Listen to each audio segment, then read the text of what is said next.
আসসালামু আলাইকুম রহমতুল্লাহি ওবরকাতু। প্রিয় দর্শক শ্রোতা, আজকে আমরা এসেছি মসজিদে কিবলাতাইন। মসজিদে কিবলাতাইনটা কেন হয়েছিল?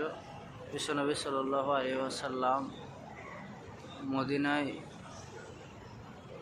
এইখানেই আসরের নামাজ পড়ারত অবস্থায় মনে মনে সংকল্প করছিলেন আল্লাহ।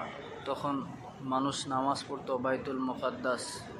বাইতুল মুকাদ্দাসের দিকে ফিরে, মসজিদে আকসা। তো এই মসজিদে আকসা বাইতুল মুকাদ্দাসের দিকে ফিরে যখন নামাজ পড়ছিলেন বিশ্বনবী সাল্লাল্লাহু আলাইহি ওয়াসাল্লাম আসরের নামাজ, তো 2 রাকাত শেষ হতে না হতে বিশ্বনবী মনে মনে ভাবছেন, আল্লাহ, এই বাইতুল মুকাদ্দাসের দিকে ফিরে তো নামাজ পড়ছি, যদি আমি এই কাবার দিকে ফিরে যদি কেবলাটা আমার কাবা হতো, কাবা যদি কেবলা হতো, তাহলে আমার খুব ভালো লাগতো বা মনে ভালো লাগতো। তো সেই জায়গাটা আমরা এসেছি। এটা হলো কাবার দিকে ফিরে কেবলা, এটা হলো দ্বিতীয় কেবলা। এটা হচ্ছে মিনার, এখানে এই মেম্বার, এটা খুতবা দেওয়ার জায়গা, এটা ইমামের জায়গা। আর প্রথম যেটা বাইতুল মুকাদ্দাসের দিকে ফিরে যে কাবাটা ছিল, সেটা হলো এই সাইডে। তো আপনারা দেখছেন আলহামদুলিল্লাহ, এখানে মানুষ বিভিন্ন দেশ প্রান্ত থেকে এসে এখানে শুকরিয়া স্বরূপ 2 রাকাত নামাজ পড়ছে। আমরাও পড়লাম, মাশাআল্লাহ, খুব ভালো। তো যারা ভিডিও দেখছেন সকলের কাছে অনুরোধ করব চ্যানেলটা ফলো করার জন্য, যাতে নতুন নতুন আপডেট আমি দিতে পারি ইনশাআল্লাহ। আসসালামু আলাইকুম রহমতুল্লাহি ওবরকাতু। আজকে আমরা এসেছি মসজিদে কিবলাতাইন।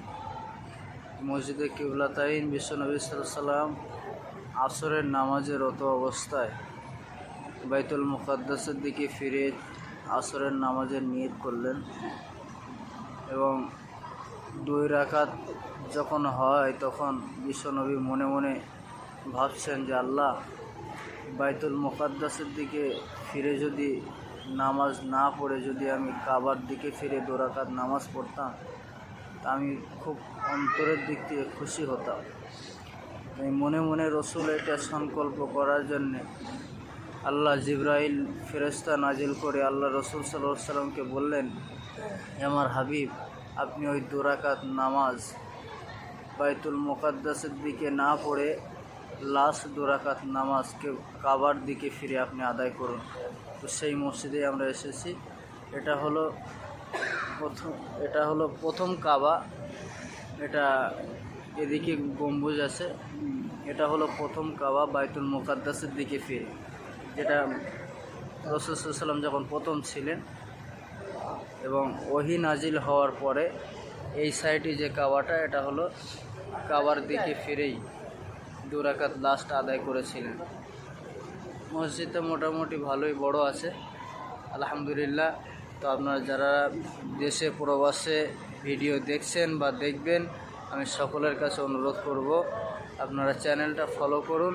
আগামীতে আরও